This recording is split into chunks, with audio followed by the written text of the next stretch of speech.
Troops have entered South Lebanon, and they're saying, don't know whether this is true or not, there are a lot of contradictory statements, but they're saying all claims that the Israeli troops have entered South Lebanon are false. Now that is a statement to Arab media. I have been in touch with the UNIFIL people who are normally positioned along that entire area, which is south of the Litani River. They say that their UN peacekeepers are still in position there, but they are unable to patrol. They said they were informed by the Israeli military that they would be entering South Lebanon, and they denounced that and called it a violation of Lebanese territorial integrity and a violation of the UN Resolution 1701, which declares that whole area south of the Litani River as one which should be a demilitarized zone. Of course, the Israelis have been saying for 11 and a half months that Hezbollah is also violating the UN resolution. But right now, in this area where we are, they are coping with overwhelming grief at the high number of civilians that are being caught up and killed in what's happening here right now. Alex Crawford, as always, thanks so much joining us there from Lebanon. And we're going to have, of course, much more coverage of the situation in the Middle East throughout the day here on Sky News. In the next hour, in the 12 o'clock hour, we'll be speaking to the IDF directly. We'll also be hearing from the British Foreign Secretary. But up next, it's Business Live with Anna Jones. We're going to take a quick break.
Top business stories live from the Sky Newsroom.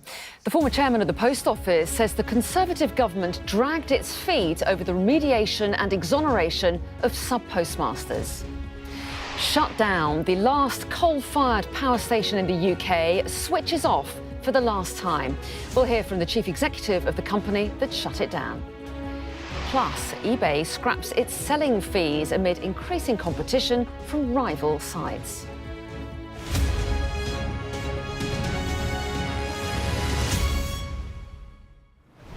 Hello, very good morning. This is Business Live with me, Anna Jones. Our top story here today, the former chairman of the Post Office, Henry Staunton, has told the inquiry into the Horizon software scandal that the Conservative government dragged its feet over the remediation and exoneration of sub-postmasters.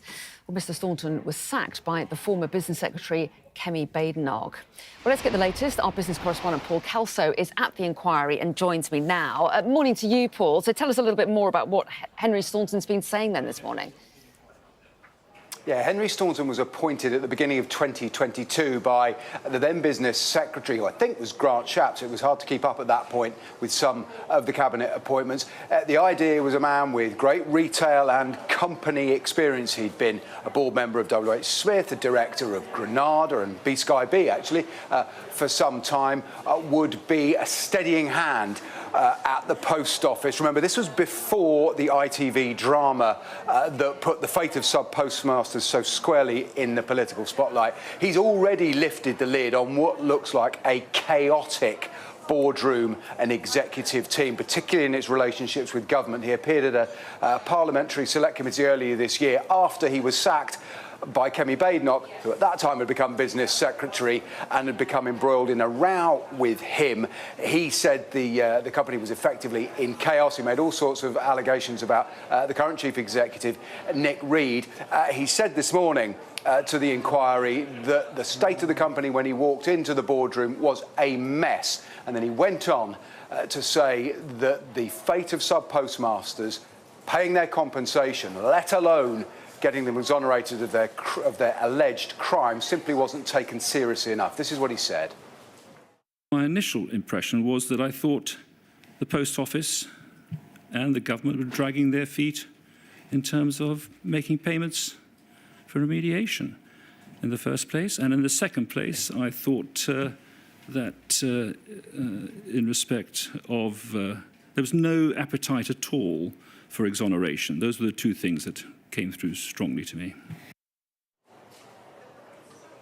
So that was Mr Staunton's view of the company when he walked into it. Of course, into his second of 2 years in charge, of course, was when the ITV drama last summer, Mr Bates versus the Post Office, was screened. That entirely changed the political climate. The drama helped attract public attention to a scandal that had been playing out through some really exemplary reporting and no shortage of media attention, but it lifted its political focus.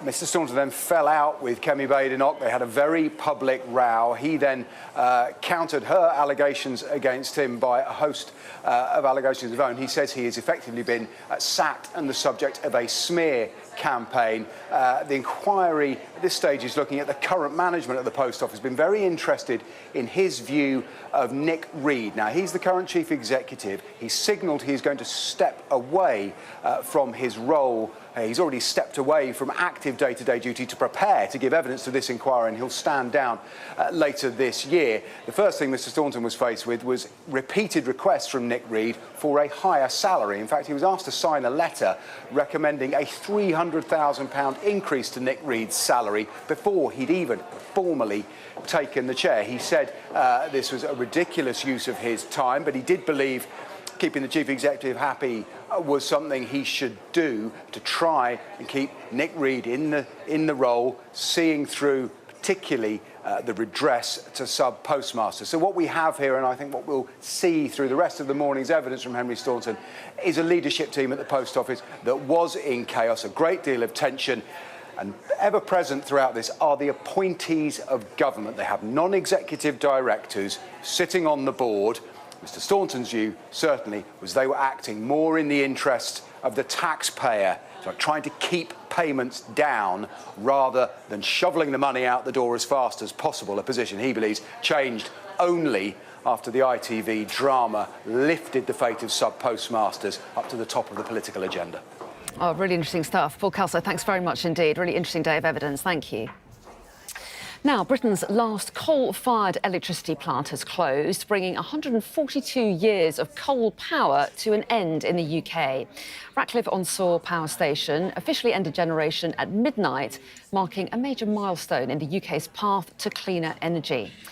Well, let's across there live now. Our science and technology editor, Tom Clark, is there for us. Morning to you, Tom. So a really big moment in energy production and for the local area as well. Just how significant a time do you think this is? Well, morning, Anna. It is a big moment. It's over. You know, this plant behind me is operating for 57 years. It generated 2 gigawatts. It's a big plant. Generated enough electricity when it was running full tilt for pretty much the whole of the East Midlands, about 2 million homes.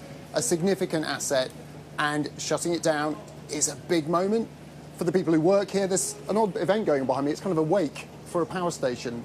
There's executives from the energy industry, but also some of the civil servants who effectively signed the death warrant of coal in the UK back in 2015 when the government announced we'd phase coal-fired power stations out by 2025. And they're sort of making it a bit of a celebration too, because this is a job done. And given how tricky it is with big assets like this that represent a lot of the power on the grid, there was a lot of reluctance to phasing them off, to taking them away, and uncertainty about whether we could replace them. What the UK has demonstrated through doing this and shutting down Ratcliffe today is that transition is possible. We came off coal far faster than we went onto it during the Industrial Revolution. But I think the big questions remain. A lot of countries who are watching this moment with interest, the focus will really be on how we manage that much trickier transition away from fossil fuels completely to a net zero electricity grid by 2030, which the new government says is what they want to achieve. Yeah, Tom, thanks very much indeed. Well, a short while ago, I spoke to Mike Lewis, who's the chief executive of Uniper, which owns the Ratcliffe-on-Soar power plant. This is a critical milestone in the decarbonisation of the UK's energy system. As you said, this will be the first time in 142 years that there's been no coal-fired electricity on the UK system, and that is truly extraordinary. Of course, we've managed to build up a huge volume of renewables, but we will still need flexible generation going forward, and Uniper's aim is to make sure that we can provide that flexible decarbonised generation in the future. Well, yes, and some are concerned that without coal, with the UK reliant on clean energy, that there's a risk of blackouts, that you can't always rely on the wind to blow or the sun to shine. Isn't that a risk? No, there's no risk because we do have a large volume of gas on the system, and that is indeed why we've been able to decommission coal so quickly, actually, compared to only 10 years ago. But what's important is that we have that mix, we build up renewables, we continue with gas, and then we start to decarbonise gas. And we have a number of projects, for instance, at Connors Quay in North Wales, where we're looking to decarbonise gas-fired generation with carbon capture and storage. We have other projects where we're looking to see if we can decarbonise gas by converting them to hydrogen power. And all of these will be the tools we'll use to fully decarbonise the system. And at the same time, we'll be growing the electricity system because more and more of our country's energy will be coming through the electricity grids rather than through petroleum or gas. Isn't the problem with gas, though, is the volatility of the prices? The UK has amongst the highest industrial power prices in the developed world because of our reliance on gas. It may be good for the environment to phase out coal, but is there a risk it may not be good for the economy?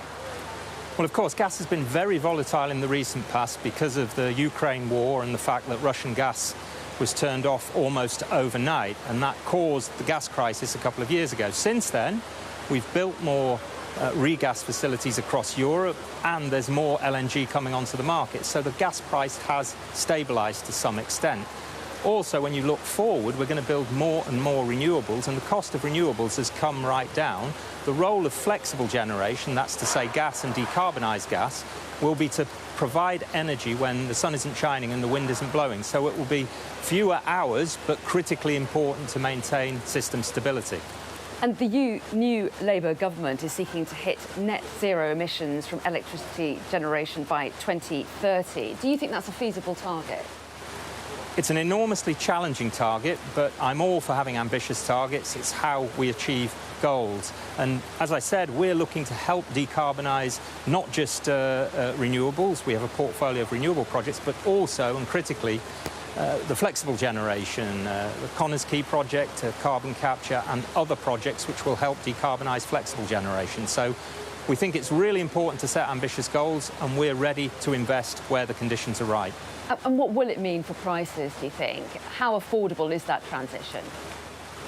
Well, as you say, a lot of the challenge recently has been with very high and volatile gas prices. They have normalised, not quite, but they've come down significantly. But as we get more and more renewables on the system and the cost of renewables has come down enormously, we will start to see the overall cost coming down. But there is a huge investment we need to make up front in order to get to that transition and that new market. And the site there behind you has been a landmark in the area for generations, hasn't it? It's provided power for nearly 60 years. Give us a sense of how people there feel about it being decommissioned and demolished. Well, clearly for our employees at this site, it's a sad day. This has been, as you said, a landmark here in Nottinghamshire for the last 57 years, and a remarkable piece of technology it is. When you think when this was built in 1967 with slide rules and hand drawings, it's quite incredible actually what was achieved. So a bittersweet day in the sense that the local community will see these changes, and we really want to respect the fact that this has played a critical role in the UK's industrial development. But we have to move forward, we have to decarbonise, we have to react to the challenges of our time, and we'll see what we can do to redevelop this site. And there is a local development order granted by Rushcliffe Borough Council which allows various different industrial and low-carbon development on this site.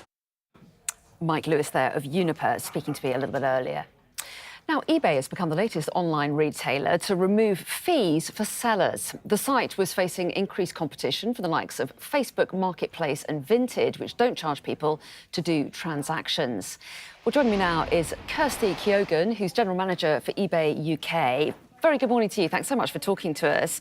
So why are you taking this step? Is this all about getting in line with the competition? You know, eBay's been around for nearly 30 years, so we're constantly having to adapt and change, depending, you know, on what customers tell us is important to them. And actually, customers said that this was one of the biggest barriers to selling second-hand items and just selling in general. And so we've removed that. And what we've also done is we've made it easier. So we've made it easier if you want to move house or clear out your wardrobe. We've made improvements to the listing experience and also the buying experience to make it quicker, to make it easier and safer when you're shopping locally. And eBay removed selling fees in Germany last year, didn't it? And actually earlier this year in April, here in the UK, you removed fees for private sellers of pre-owned clothes. So give us a sense of what difference it made to the number of people that are listing on your site. Yeah, so in Germany, we've seen literally tens of thousands of more people listing items, and that has really grown the German business. And from in April in the UK, when we went free for selling clothes, we've seen like double-digit increase in people listing popular items such as dresses, jeans and shirts. And so really, what we've really seen is people embracing that circular economy, because what we know is if you are a buyer who sells on eBay, you buy twice as much as someone who doesn't sell on eBay. And so that really drives that growth. But dropping your seller fees begs the question, where are you going to make your money from? I mean, some of your competitors have shifted the onus onto the buyers. Is that what you're going to do? I mean, as I said, ultimately, this is about driving growth on the platform and encouraging more people to buy. We will look to make some improvements on the buy side, but we're not going to be doing that till next year, and there will be a small fee associated with that. OK, so in the meantime, do you feel that the marketplace can tolerate as many platforms as there are at the moment? There are more and more second-hand platforms out there. Are there enough people who want to sell and buy these unwanted items? Yes, and we want to encourage more and more people to do that. As I say, eBay's been around for nearly 30 years. We sell in so many categories, so we're sort of very used to people entering and being competitors. And actually, I think that the more we can encourage the nation to sell and embrace circularity, that's actually just really great for the industry and also the environment as well. OK, well, Kirsty Kyogan, thanks very much indeed for talking us through it this morning. We appreciate it. Thank you. Do stay with us. Still to come here on Business Live, we'll be taking a look at how the markets are faring this morning.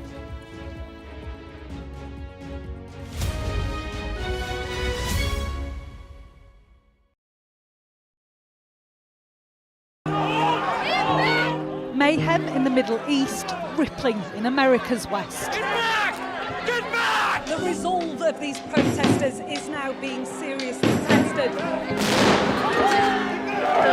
I saw police being forceful, pushing young men and women to the ground as they made almost 100 arrests. None of this is a peaceful protest. I'm Martha Kellner and I'm Sky's US correspondent based here in Los Angeles. How are you feeling? I am angry. It is an anti-woman agenda. Sky News, get the full story first. Will the cold affect your voters? Well, we have a lot of tremendous support, but it's nasty out there. Can you beat Donald Trump, Governor? President Biden, do you trust President Xi? President Biden says that this meeting went well. He said real progress was made on a whole host of issues. Will your candidates win? I hope so. I think they will. I think they're great candidates. There's no doubt that Kamala Harris and her team are harnessing the power of social media. Do you think Kamala is brat? Kamala's brought. Are you scared? Yeah, we were scared. It was terrible. Strong wind, building tearing down. As them say, our God works, so we can't do nothing. The people here know that worse storms may well be on their way. Free, wherever you get your news. Excited. I've had severe nightmares of these people coming in and just taking me in the middle of the night. Ghislaine Maxwell has pleaded not guilty to all 6 charges against her. Mum, how are you feeling today? Jeffrey said, you answer to Ghislaine, you just don't cross her. There's always more to the news than a headline. We want to discover, to delve a little deeper, to find out what's really going on. Explanation, analysis, the people at the heart of every story. I'm Neil Patterson, and this is the Sky News Daily Podcast. So, by the end, we'll hopefully all understand what's going on in the world just that little better. Available wherever you get your podcasts. Traveling is not just about the destination. It's also about how you get there. Fly Emirates, fly better.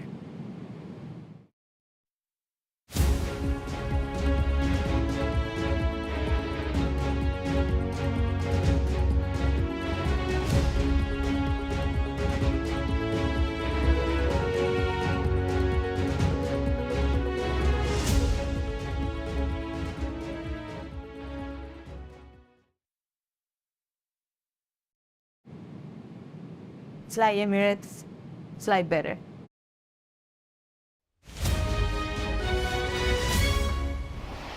So let's take a look now at the markets, and we'll start with the oil price. And despite the overnight news of Israel's expanded military operation in southern Lebanon, there's not been a lot of movement there. Brent crude was even trading slightly down in early dealings at around $71 a barrel. In Asia, Chinese markets are currently closed for the National Day holiday period. Other exchanges in the Asia-Pacific, though, are largely up, as you can see there. But it's been a bit of a wobbly start in Europe. Stocks opened up slightly. News that Eurozone inflation fell below 2% for the first time since 2021, boosting the chances of another interest rate cut from the European Central Bank. That's helping mood a little bit there. Meanwhile, on the FTSE, the index here in London has opened up 27 points, as you can see, a third of 1% up. Meanwhile, the world's largest advertising agency, WPP, is currently leading the FTSE following a media review concluded by Unilever. Their shares up currently, while Rightmove has regained some of yesterday's losses following its rejection of REA Group's fourth takeover bid. Their shares up nearly 2% at the moment. And Mulberry shares also amongst those on the move. They fell by 3% after the struggling luxury brand rejected a proposed takeover bid from Mike Ashley's Frasers Group. And another fall of this morning's Greggs. Its stock was 5% lower after it said that in a trading update covering the third quarter that sales growth had slowed. And finally, to the currencies, and the pound trading there against the dollar at 1.33 and against the euro at €1.20. So let's chat through some of the movements on the markets now. Joining me is Janet Mui, who's Head of Market Analysis at Bryn Dolphin. A very good morning to you. And we mentioned briefly there the latest inflation figures from the Eurozone, showing that inflation has dropped to 1.8% last month. So what do you think that could mean for interest rates and how are the market's likely to react? Hi, good morning. Thanks for having me. I think that is great news, of course. With slowing inflation, that's great for the economy. Consumers will feel less pressure, and that would allow the European Central Bank to further cut interest rates. So they've already done it twice, and I think they're very likely to cut again in the October meeting. I think Christine Lagarde, ECB president, she said yesterday she's pretty pleased to see the direction of interest rates across the major euro area economy, right? All the big four Eurozone economies are seeing inflation below 2% already. And markets are currently pricing in a cut in October and actually a cut in every single European Central Bank meeting over the next 6 months. So plenty of rate cuts are going to come. And I think that's why the euro has been weakening versus the dollar and the pound, for example. And I think European equities are generally reacting positively. Well, let's talk about inflation a little bit more, because interesting things happening in the US, some interesting comments from the chair of the Federal Reserve. Yes, I think in the US, it is the same trend. Inflation has been slowing according to plan. And I think the Federal Reserve Chair, he's pleased to see the ongoing slowdown in inflation towards 2%. And already the Federal Reserve has cut by 0.5 percentage point, which is pretty bold. And I think what he said was that we can expect more interest rate cuts over the next year or so. They will do it gradually and, of course, dependent on the data. So I would say what we're seeing right now is just pretty synchronized cuts in interest rates globally. Yeah, and we should not finish the programme without mentioning the UK, of course. And Bank of England policymaker Megan Green has warned that inflation could go up again if consumer spending picks up. What do you make of that? Yes, the thing is that actually the market currently is expecting the UK to hold the interest rate higher than that in the US and the euro area. And the Bank of England is likely to be more reluctant to cut interest rate compared to, say, the European Central Bank and the Federal Reserve, and primarily because the economic momentum in the UK has actually been picking up, right? We emerged from a mild recession from last year, and then ever since that momentum in the economy has been better, right? Both in the manufacturing and services sector, activity has been expanding. So I think Megan's comment, she may have a point, but the fact is, in the latest reading of consumer confidence and business confidence, it has actually taken a dip, given a lot of gloom and doom surrounding the potential tax increases in the economy. Janet, so I think, I'm so sorry to cut in. Apologies, we're out of time. Thank you so much for your time. We are out of time. Wilfred Frost is up next.